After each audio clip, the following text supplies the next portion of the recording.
church here. And for those of you who haven't met, I'm Reverend Victoria Ingram, and I'm delighted to be with you this morning. It's my pleasure to come and get a chance to see you all once a month. This morning we'll be participating in a Unitarian Universalist ritual that actually began in the 1980s. I think sometimes if all of us have experienced together, we think, well, it must have been around forever, right?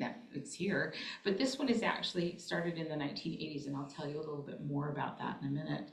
First, I just want to make sure that we've welcomed everybody. And if there are people that you don't recognize sitting next to you, you haven't seen them for a while, let's just take a minute to take a deep breath and then turn to each other and say hi and, welcome everybody again this morning. It's nice to see everybody here. Hello again. Hey, hello.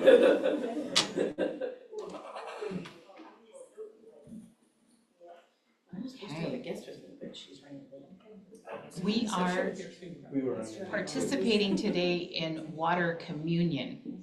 So I would like for you to just turn your thoughts for a moment to water in our lives.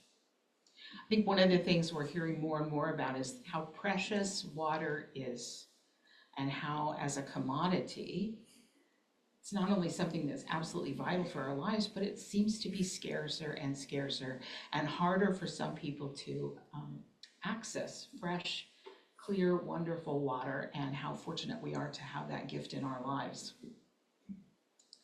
That said, we all, I believe, we all enjoy water in one way or another. Some of us enjoy it in calm ways, like a drink of water, and some of us enjoy it in exciting ways, like going rafting or down the rapids, and some of us enjoy it as a physical activity where we get a chance to go swimming and feel that water flow around our bodies, and some of us take baths, and some of us take showers, and some of us like to make all kinds of exciting things out of water. We couldn't make our favorite wine or beer without having that around, just those things.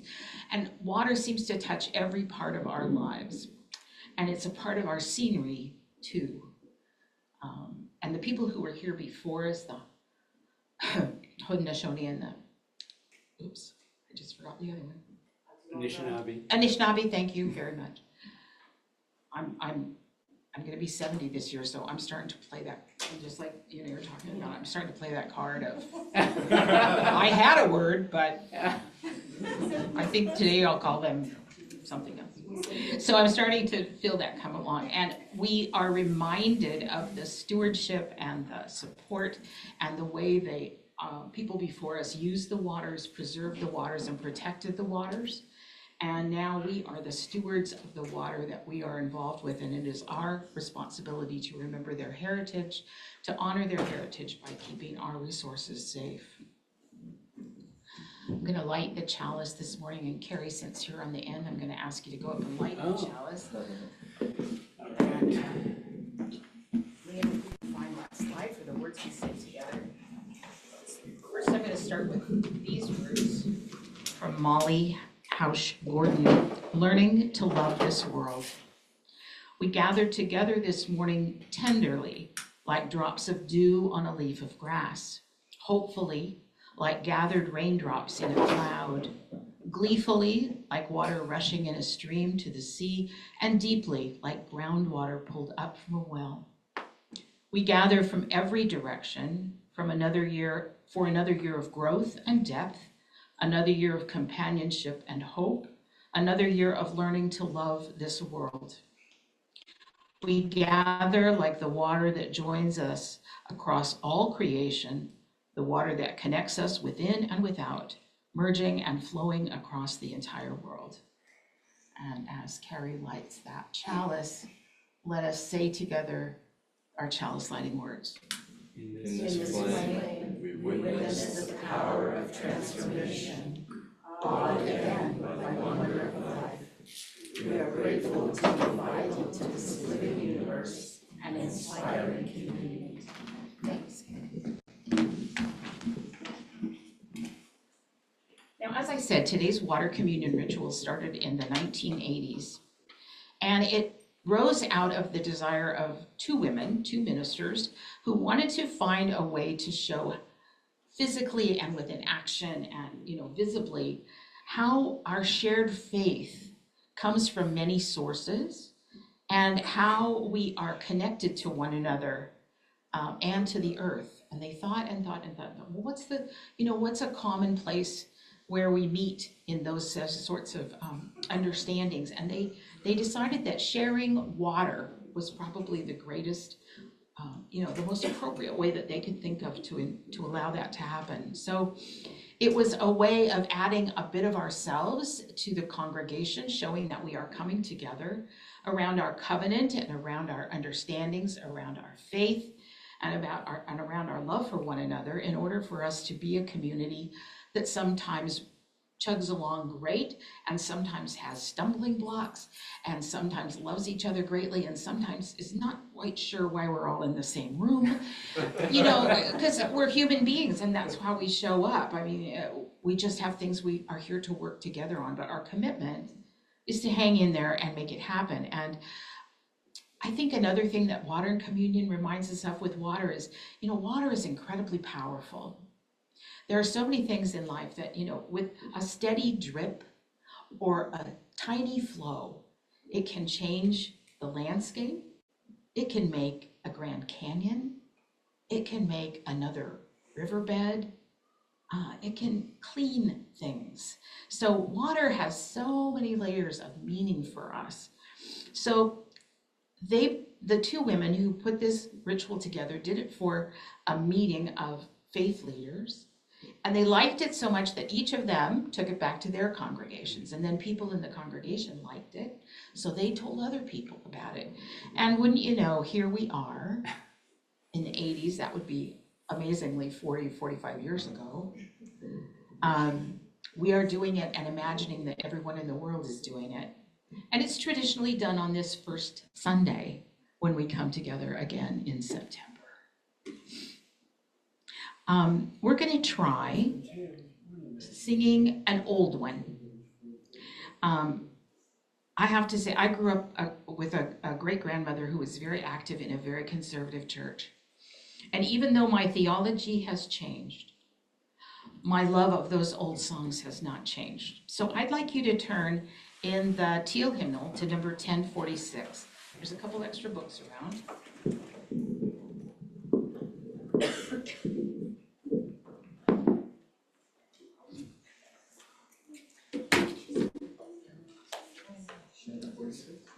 .1046 is Shall We Gather at the River. How many of you are familiar with that? You ever heard it? One. Oh my gosh. Well, you're going to have to listen to my rendition of it. Yeah. And I think we'll stay seated so that we can have all of the best voices here and not be stand up. So let me do each phrase and then we'll go over it again, okay? Oh. You start. Okay. Shall we gather at the river? Shall we gather at the river? Where bright angel feet have trod, where bright angel feet have trod, with its crystal tide forever, with its crystal tide forever, flowing by the throne of God, flowing by the throne of God. Your theology may be really different at this point. That may not, I know some people aren't. I can throw the chords down. Oh, you want to go, John? Yeah, I can do that one. Thank you. Wow. We'll take it. So substitute the word of your choice. Or say God and think of stones or animals or something else. Trees or water or spirit mysteries. It's just a moment. We're going to sing verses 1 and 3. Okay. Okay. Shall we gather at the river, where bright angel feet have trod, with its crystal tide forever,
Okay, so this morning I have a story for you all. You want to bring your little guy in for a story? Or? And the girls are here too. I always make mine up, you want girls to look big.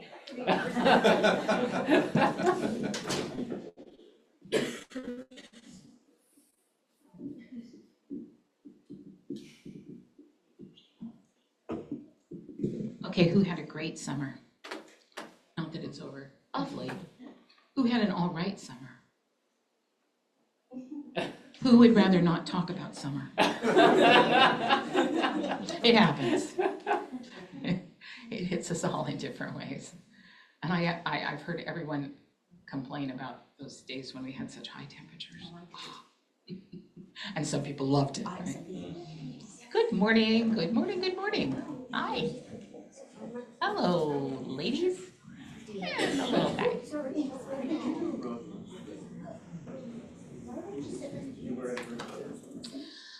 Our story today is called The Cycle That Connects Us. And we haven't had any for a few days, but we all remember rain. And rain falls upon the surface of the earth. And then it gets pulled by gravity so that each drop begins to flow downhill. The drops merge, they flow together, and they start as just a trickle, and then a stream, and then a creek, and they become a mighty river like the Grand River, and then they keep flowing onward until they meet a bigger area of water, like one of the Great Lakes, and then they go on until they meet the oceans. And where we live, the water goes toward the Atlantic Ocean. Now, some of that water goes down into the earth itself. We call that groundwater. And it goes down into deep, deep pockets of water under the earth that we call deep aquifers, where it may stay for days or years or even millennia, a long, long time, more than any of us will ever get to live, actually, until it's pulled up again because the trees need to get a drink and people put in wells so that they can get water, and water springs out of the ground sometimes all by itself. And then there are geysers, and all of that water keeps flowing and flowing and flowing and flowing and going around and around and around in a cycle of life. So again, in that flowing water, it collects in ponds and lakes and seas and vast oceans. And all the while, that big sun is up there warming the water, and it creates it as it calls to that water at some point becomes vapor, which we see sometimes. We can get an idea of what vapor is when we have fog. But it gets so light, those molecules get so light that they rise up and up and up, and they go up on their own, and they rise into the higher atmosphere, into way above the earth. They're buoyant and they're swirling around. And then as they get higher and higher, the air gets cool, and the water vapor slows and it cools. And then it starts to turn back again, back to droplets. It goes into clouds. As the droplets find other droplets and they join together again and again, they form clouds, and the clouds get heavier and heavier with the water droplets until at last the weight of them pulls them down again and rain falls on us. And we have to get out our raincoats and our umbrellas if we want to be outside in the glorious rain. It's sometimes hard to think, for me, of how big and vast the earth is. But I remember from things I've been told and from things I've learned in science that everywhere on earth, at every moment, somewhere in this cycle, the cycles of rain falling, going deep in the earth, being called back up to the surface for tree roots, evaporating, going up into the clouds, getting cooler, and then getting sent back down into the clouds and raining. That cycle goes on and on and on. And while we have a beautiful day here, somebody's having rain today. And while we haven't got it here yet, somewhere up high in the mountains, it's snowing. And while we don't, again, have it here again today, some places the water is very hard to find and it's very dry, like a desert. And this is another thing I think sometimes is hard for me to get my brain around, but all of the water that has ever existed, they tell us, that water is still around. It's here right now. The water cycle has been spiraling around and around for more than 4.5 billion years. I can barely understand a decade, 10 years, let alone 4.5 billion years. So that means today, when we gather this water together, we are actually including molecules that have been around for a long, long time. And those molecules come from all over the world, even though we don't know where they come from. They don't have little labels on them that tell us where they came from. And we don't know how old they are, but there they are, and we're going to see them again today in that vase. The water that we gather has traveled through root systems of trees, burst from geysers, and has flowed down rivers for billions of years. And we're going to remember that the water cycle doesn't just involve rivers and plants and clouds, it also involves all of the creatures on the earth. The water cycles go through us, coming in and out of our bodies in many different ways. We like to have a drink of water now and then, right? We need to have a drink of water now and then. That means that the molecules in the water that we're going to gather today, well, that could have been in the tears of joy and sorrow that were cried by the first person who ever felt love. Or the water that comes from the church sink contains within it molecules that were once in the best chicken soup that someone ever tasted. Hard to believe. And that people, when they sweat, people who put sweat into their work, well, those who built the church in our town, in the blood of the mothers that birthed our grandmothers and great-grandmothers, and even in dinosaur pee. That's another source. Yeah, it's hard to think about some of these things, but that's really important because we pee too, right? Everybody pees. What and when and where else can you imagine that the water has been? All kinds of different places, right? It could be in your dog's dish, your cat's dish. Could be in a puddle in the backyard or out on the street. As we gather these waters of community this morning, I want you to remember that they connect us to everything that has ever been and ever will be, because that is the power of the water we share. So have fun in your class with Ash and Ash. Right. Thank goodness I can remember some things. Thanks for coming in, and we'll let you go back to your class. You want to sing? Shall we sing them out? Let's sing. Go now in peace, go now in peace. May the love of all surround you everywhere, everywhere you may go.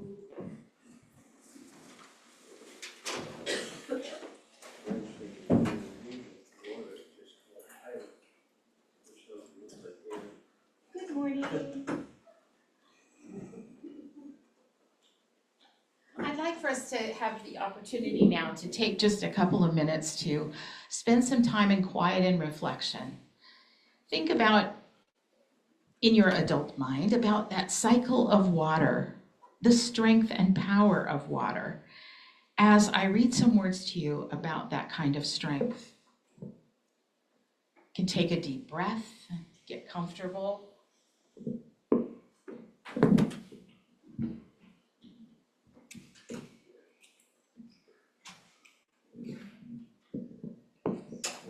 The strength of water takes on many, many forms. Just as each of us has a unique and necessary strength that we bring to our community and to the work of love.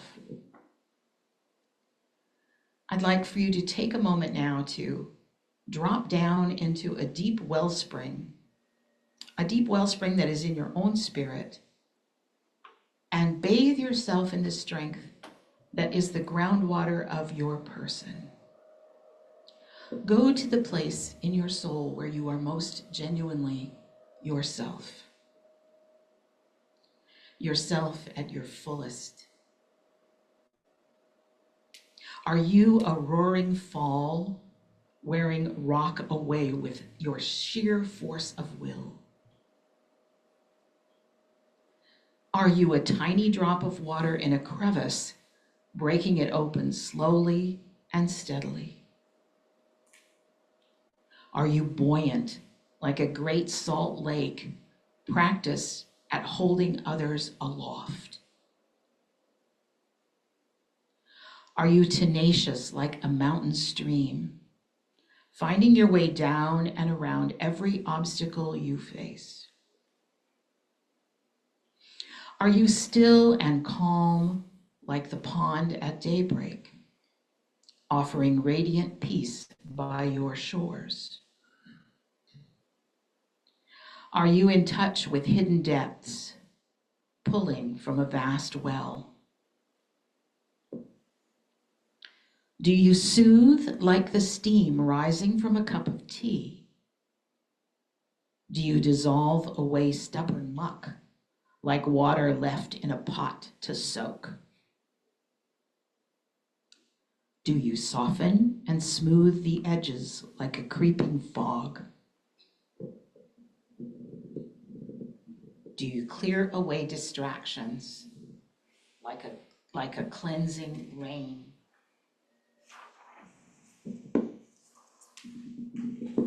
Do you roll with the ebb and the flow like the ocean waves?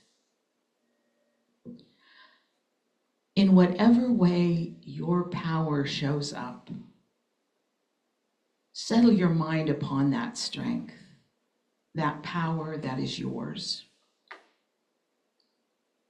And like drawing water from a well, bring that water and that strength into your heart.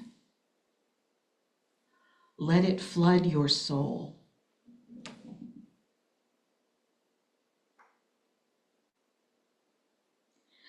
As we gather together the many waters of this community, remember that we need each other and we need each kind of power. We need each kind of resilience. We need each kind of love to make us whole.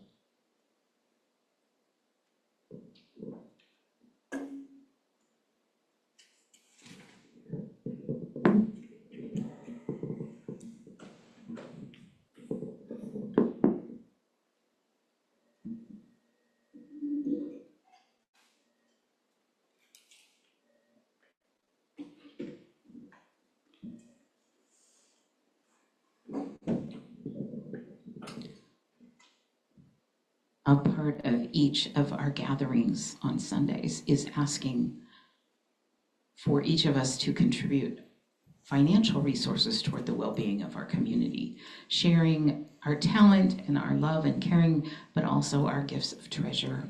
And so I'm going to pass around the dish right now so you have a chance to put your donation in if you have one this morning. And you can always put something in later if you wish to do it that way too.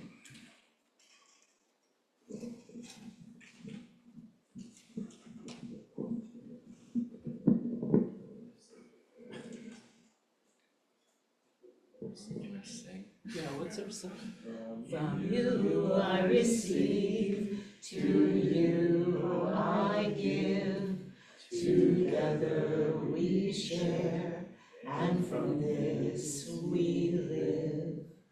From you I receive, to you I give.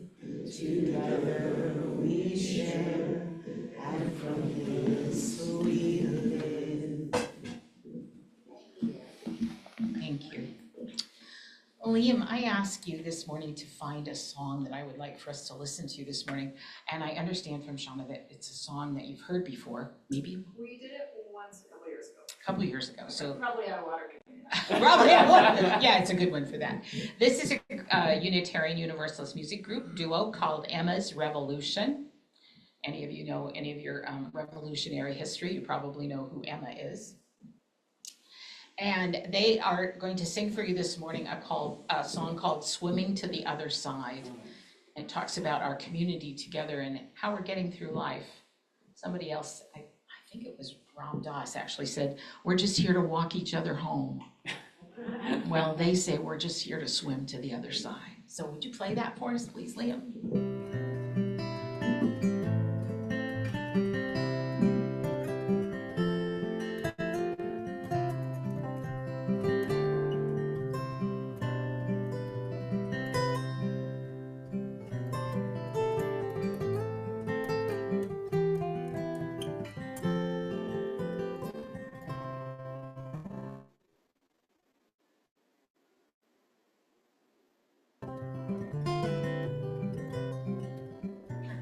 Great Big Dipper, we are washed by the very same rain. We are swimming in the stream together, some in power and some in pain. We can worship this ground we walk on, cherishing the beings that we live beside. Loving spirits will live forever, we're all swimming to the other side. I am alone, I am searching, hungering for answers in my time. I am balanced at the brink of wisdom, I'm impatient to receive a sign. I move forward with my senses open, imperfection to be my crime. In humility I will listen, we're all swimming to the other side. We are living beneath the great big dipper. We are washed by the very same rain.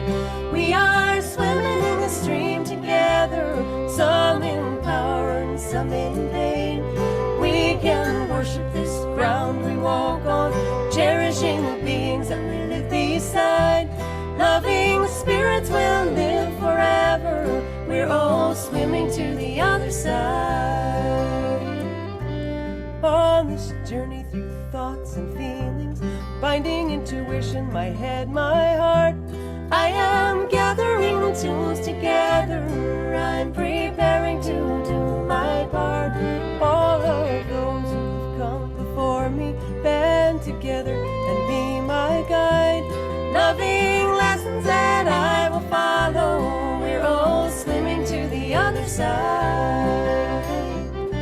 We are living beneath the great big dipper. We are washed by the very same rain. We are swimming in the stream together, some in power and some in pain. We can worship this ground we walk on, cherishing the beings that we live beside. Loving spirits will live forever, we're all swimming to the other side.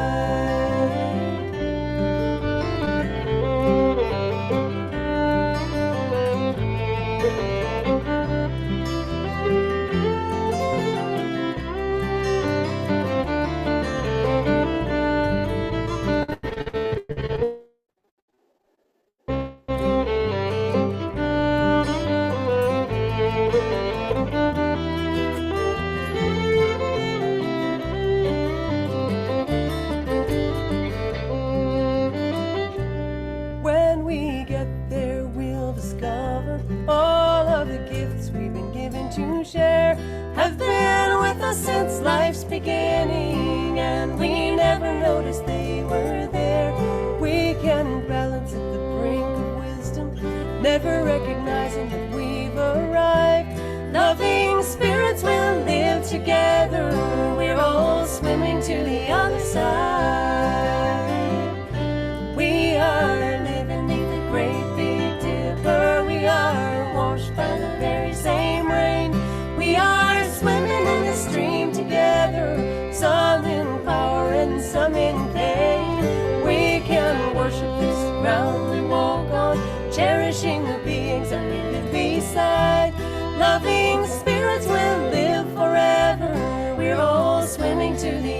side.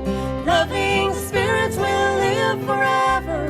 We're all swimming to the other side.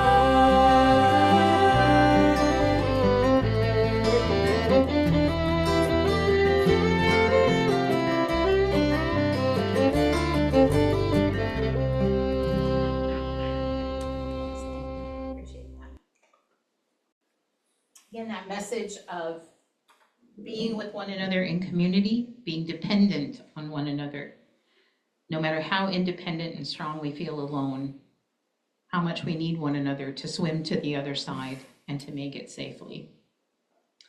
So as I mentioned, each year when we gather in the fall, it is a custom of the Unitarian Universalists to offer water as a symbol of that connection to one another. And so I'm going to invite you this morning to think about water in some different ways.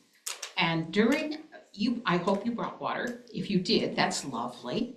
If you didn't, well, that's lovely too. It's okay, because we have a wonderful pitcher here full of water, which you can use some of.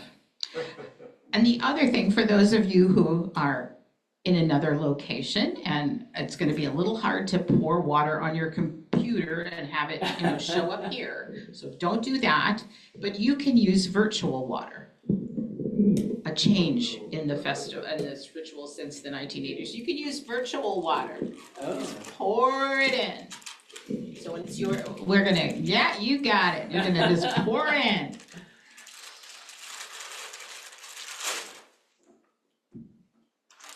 We're going to talk about, I'm going to ask you each today to talk about the water that you bring or the water that you add. If you didn't bring some water from the pitcher, it's going to be a symbol of something in your life. The first opportunity to put water into the communal vase there is water that reminds us of abundance.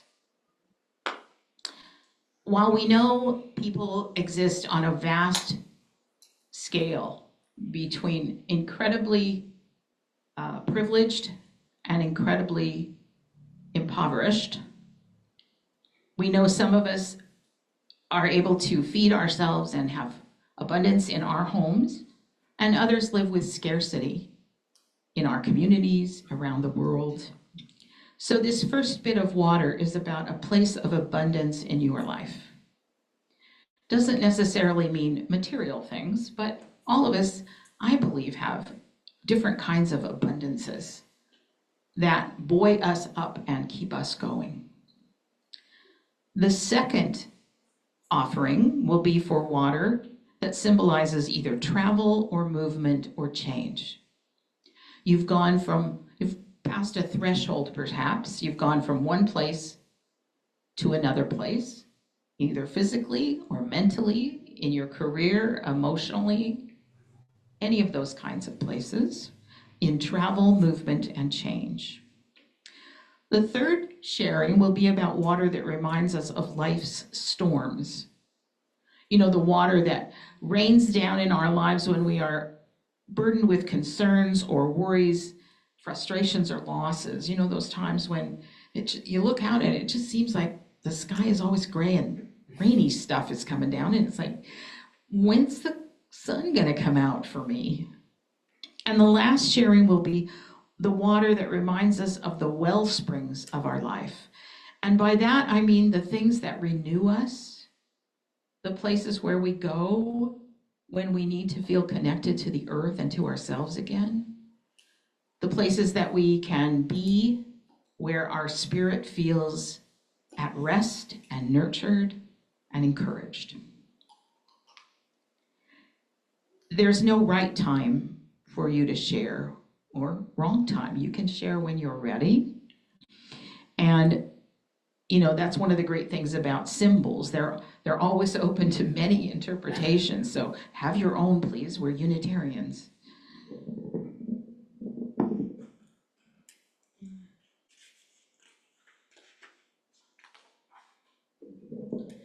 And so what we'll do is take turns between those of us who are here and those of you who are on the Zoom today, so we'll make sure that everyone gets a chance to participate at each of the 4 rounds if they choose. And what I would ask you to do, if you haven't done this before, is to come up and you can choose to dump all your water in at one time for one. You can choose to save a little bit for each of the 4 because you have a full and complete life and all of those things happened. Or you can wait till the end and just dump it in as a general water thing. Whatever suits your soul and makes you happy is a good thing. I'll take that. And today, another piece of this ritual that we're going to implement is saving some of the mixed water in that jar that's right there so that we create a sense of perpetuity and continuity. Sorry, there goes another one. Continuity. It is a tradition for our churches to save some of the mixed water from one year and bring it back the next year. Put it in the vase and say, see, we're still here, but now we're adding more to that mix. And the problem with that is we often forget who took the water home. Or where they put it in the church office. You made a song about that. Yeah. Who took the water home? Who took the water home? But we're going to start that now, and we'll see how it goes. So this container that we have, this beautiful glass vase with beautiful red color in it, I want that today, again, to remind us of all who lack access to safe and affordable water. Because the first part of this, as I said, is about those places where there is a drought in our lives. So if we had water from last year, which we're going to pretend we do, I would use that to begin our water communion with this symbol of solidarity. And for all of those, particularly who are calling for human rights to water, the indigenous water women who are walking for water, the water carriers, the water protectors, the people in other countries who are bringing to our awareness that not everyone has the same access, the people in the world who are going to countries where water is an issue and digging wells and putting in water stanchions for communities so that they have a place to go and get fresh water.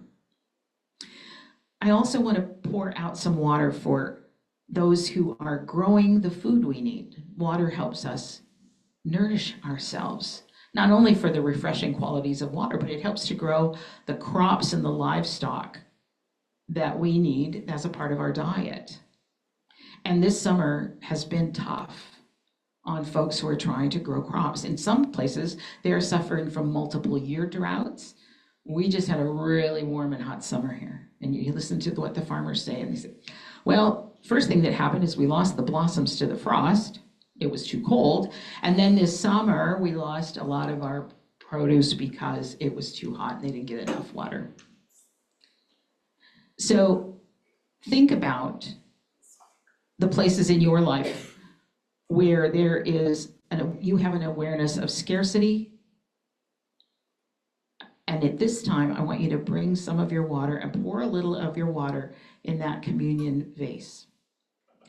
Now, you can choose, if you like, to talk about the significance of the water or the drought in your life or where things are a little arid. Or if you don't want to talk about it, you do not have to talk about it. Please feel free to just add your water. If you didn't bring any water today, as I said, well, pour some from the pitcher. And you are always, again, welcome to speak or to share silently. It's up to you. And I'm going to add the first water to represent the water that we're carrying forward from the past.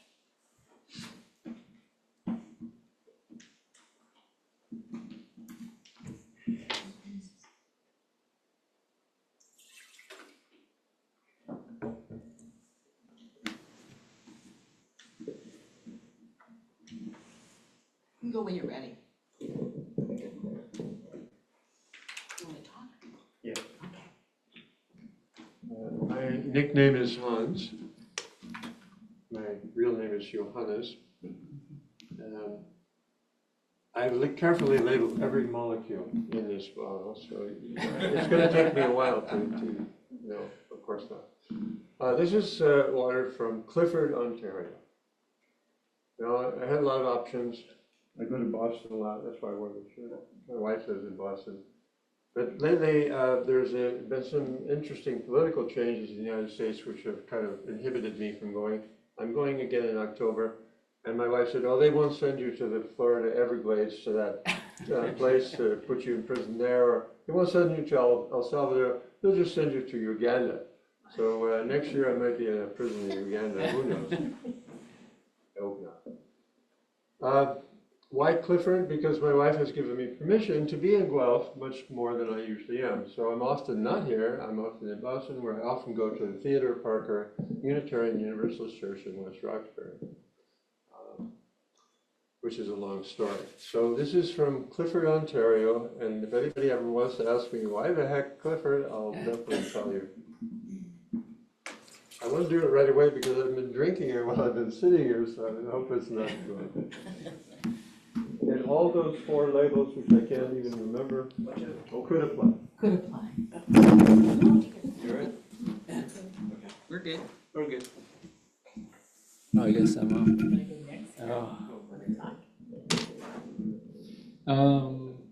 Every year I come to water communion, and every year I'm like, oh crap, I forgot water from somewhere profound. So I end up taking water from my tap. But this reminds me of a few things.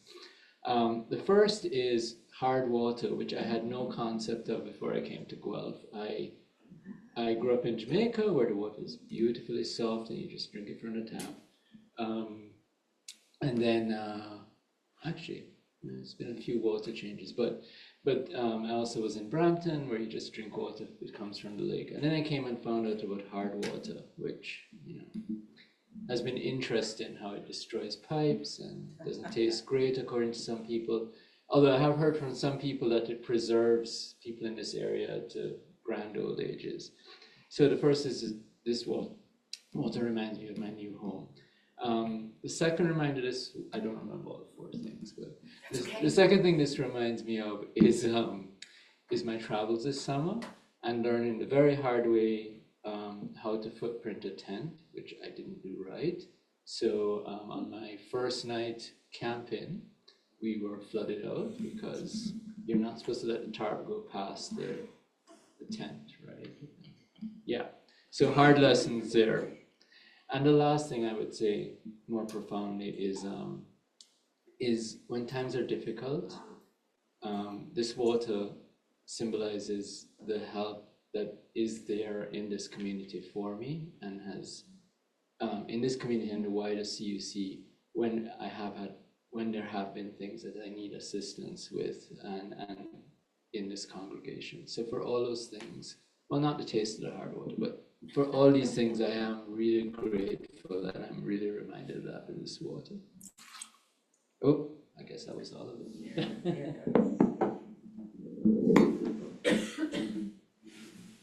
Who online would like to go? I say 2 faces there. Is that Christine and who's there? Aspen and Christine. Oh, Aspen and Christine, would you be so kind as? You want to go? No, you go. Okay. Oh, jeez. Well, I just had a lovely moment eating the freshest peach I think I've ever had that was dripping water everywhere. So that felt like a source of abundance. But I would share some lovely travels this summer where I get to do my annual swimming in Killarney and on Manitoulin Island. And I'm sitting across from Lake Baptiste at the moment.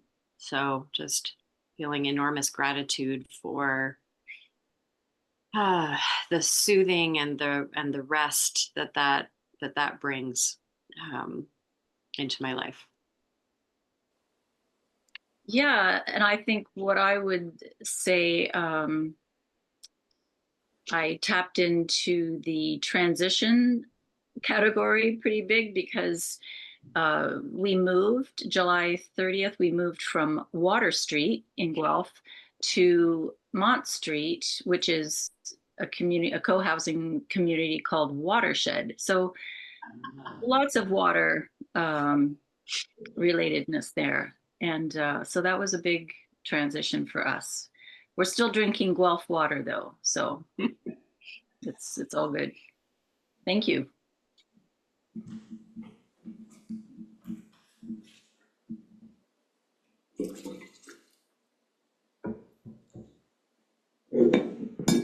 Who's next?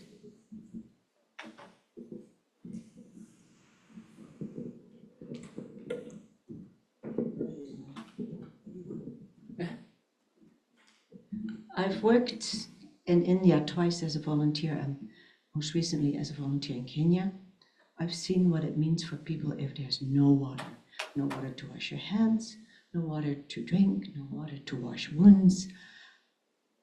I was never thirsty while I was there, but I've seen how horrible it is. And every time I see water out of a tap, I have a shower in water that's drinkable. I think we should remember how lucky we are that we live in this part of the world.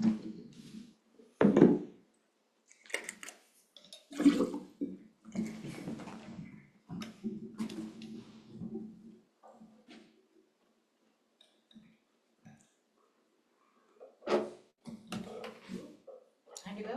Go for it, Bill. Go for it, Jen. Well, I'm going to start in a maybe unusual way, saying that this is a very important, strong community. And so I want to give special thanks to Reverend Victoria today to start my comments, because my mind is just full of thoughts from all of your words of introduction today.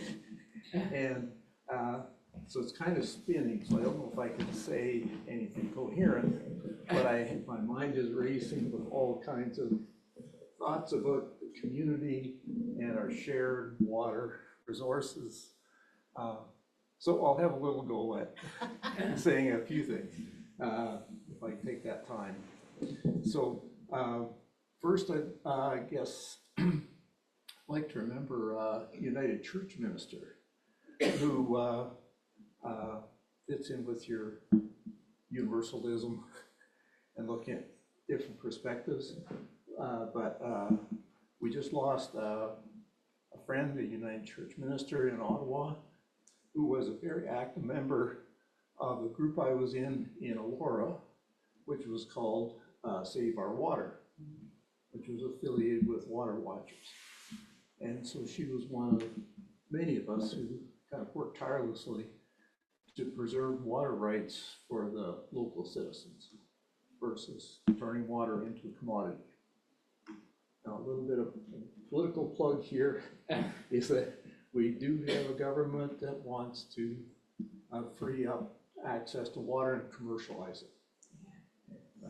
I urge everyone to work against the commercialization of water. So that's a bit of a political plug in there. So there are just so many things, but I'll just wind up saying that one of the, I think this fit in with looking at water in different areas and what it means to us. We've had a few trials and tribulations this year. We did finally manage to replace our annual camping that we used to be able to do at Lake Huron. So we did get to spend a weekend in Carden. We managed to sit on the beach. It was cold and rainy. But we saw two spectacular sunsets. And I was able to photograph some of those. So that was a very special connection of our lives over time, and lots of memories of family and travels came with that. So I'll put in some water for Lake Huron.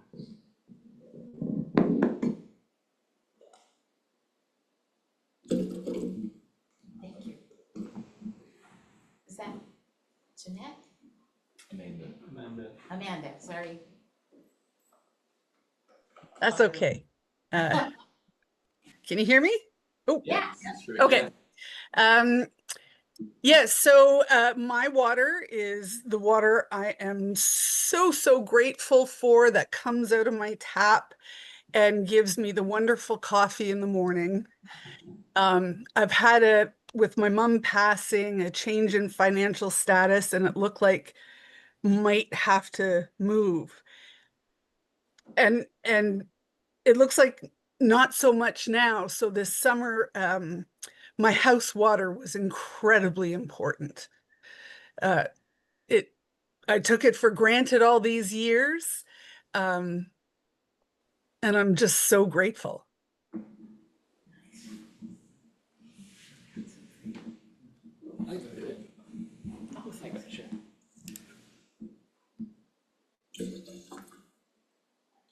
Thanks, Amanda. Who's next? A shot glass. Seems appropriate. That's all we really get.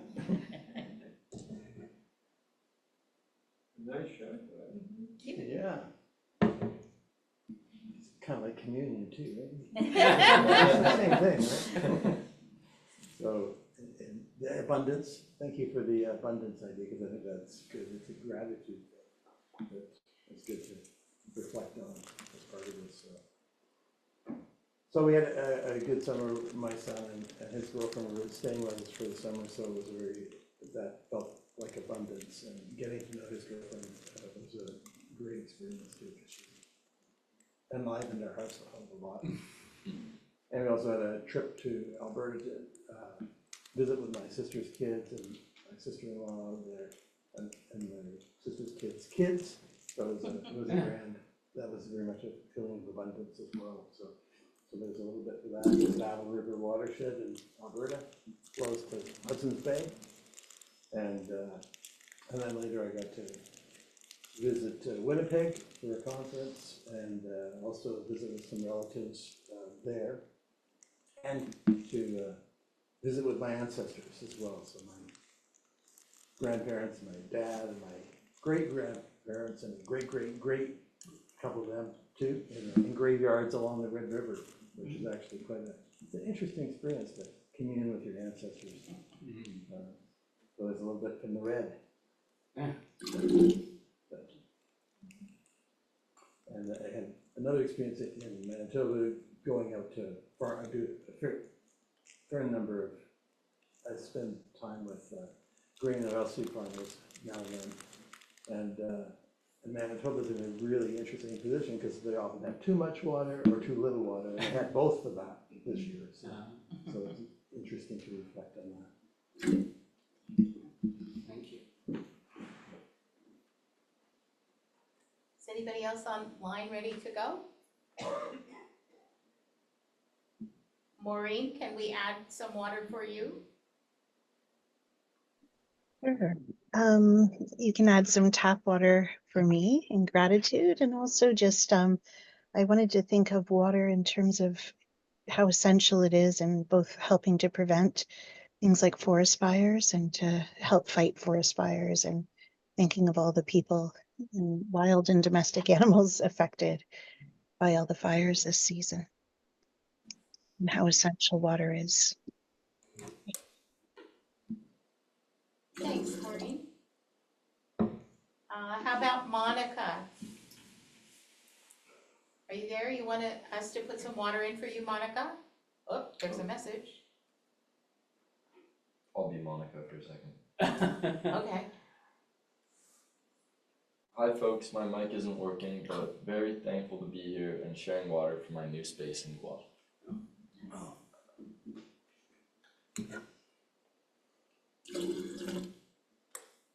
Who wants to go next here in the room?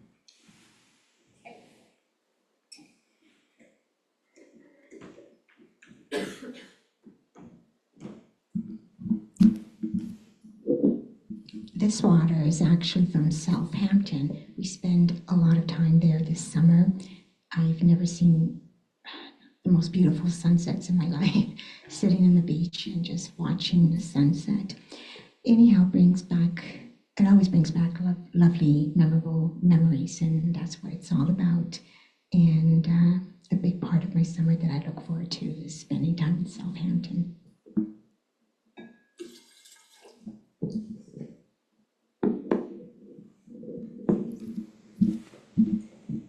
Somebody else from here in the room, who else wants to do water?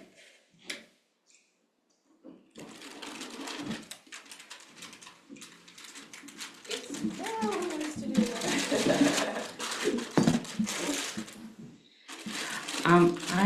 That's loud. I collected my water from a storm that we had maybe like a week ago or so.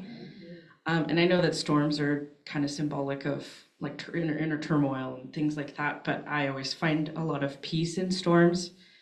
Some of my favorite storm memories would be when I was a kid. Whenever there was a thunderstorm, I'd like bolt out to the barn so I could hear the rain on the tin roof.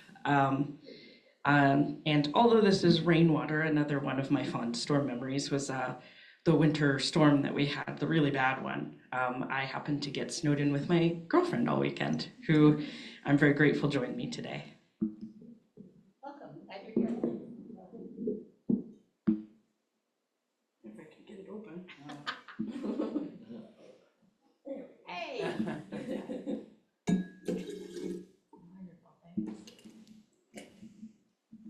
Who else is online? Who else have you heard? All ones are open.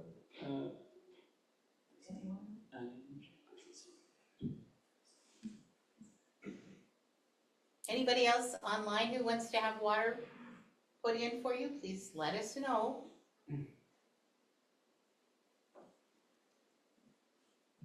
Okay, we'll let you think about it. Who else here in the room? Yeah, go ahead. One of the things I think about with water,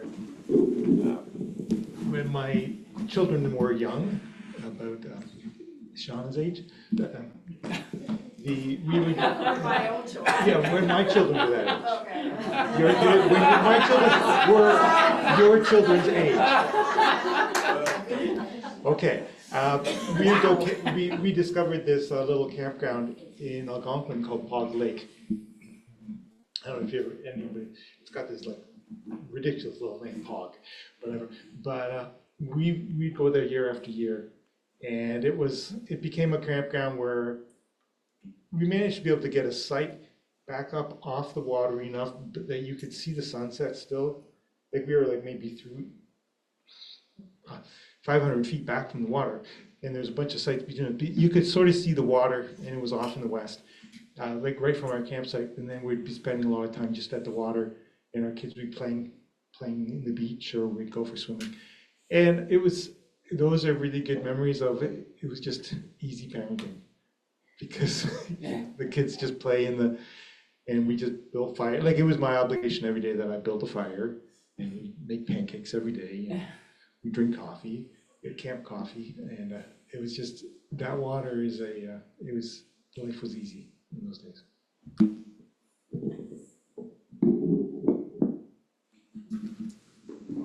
You recorded water? Oh. I knew the story. I was like, where? Who else here is ready to tell?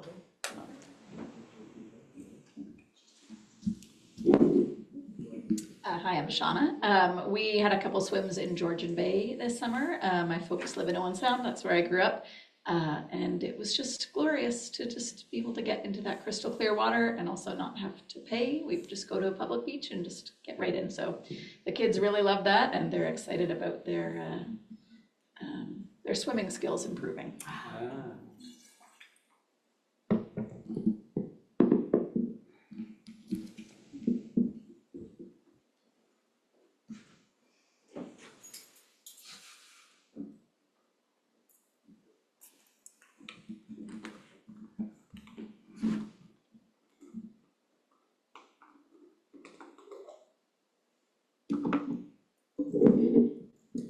So Carrie, you reminded me of soft water. And in my history, we had a wonderful cistern in our big farmhouse with the softest water, the softest water. And now here we are in Guelph with, as Carrie says, a little bit hard. However, this water, as many of you know, we used to have the Grand River, the mighty Grand, running through our backyard. And so we replaced that with the mighty Speed. And so water from the Speed River that flows through Guelph. So many, many thanks for all the water and the blessings in our lives.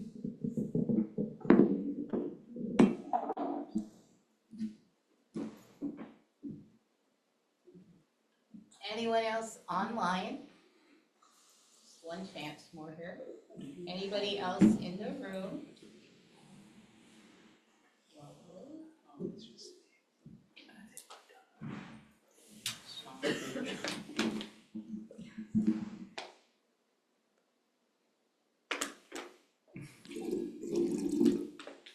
Thank you.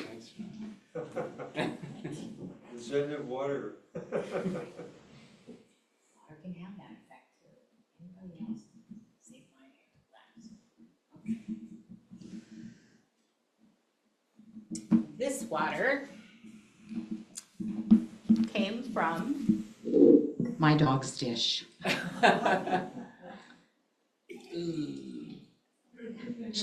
She hadn't had water out of it yet. I didn't want dog slobber in your water. After a 5-year wait, we just got a new 6-year-old greyhound a month ago. So it's quite a transition and change in our life. She gets up early and wants to go for a walk first thing, and as retired people, we're not quite as into that as she is, but we're learning.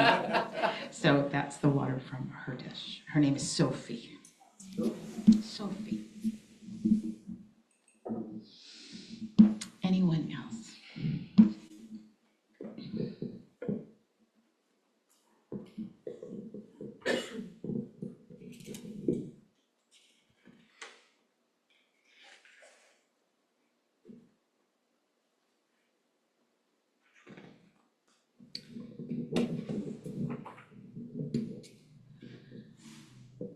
You've heard people's stories and you have felt their energy as we have done this. You've heard about water that comes from a variety of special places, some close to home, some further away from home.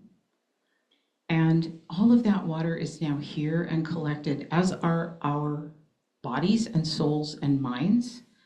And all of us have contributed to this community symbolically, as a representation of all the other kinds of contributions you all have made to this community, how every voice is important, how every person brings something unique and amazing to a community, as does each of those water molecules.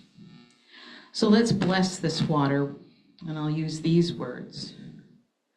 May the waters gathered here remind us of what each of us bring to this community, and of the waters that nourished us before we were even born, that continue to give us sustenance and energy for our life journeys and for all creatures on this earth. May we gratefully continue to swim to the other side.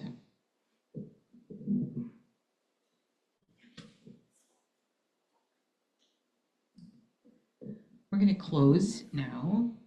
Sometimes when we do rituals and other things, we have time for everything that we usually do, and sometimes we don't. So today, because we got a chance to talk to each other, we're going to close now. And I'm going to close with these words. And Carrie, I'm going to ask you, please, to extinguish the chalice. May all of our hours together be blessed as this one has been, by open-hearted sharing, learning from one another, and making beautiful harmonies together. And may we greet everyone we encounter with the same acceptance and grateful kinship until we meet again. Blessed be. Thanks for sharing this morning and bringing your water and your gifts to the table. It's great to see you all again, and happy September. Let's say our extinguishing the chalice words. We gather to light this chalice. We part the flame lit within us, an inspired community.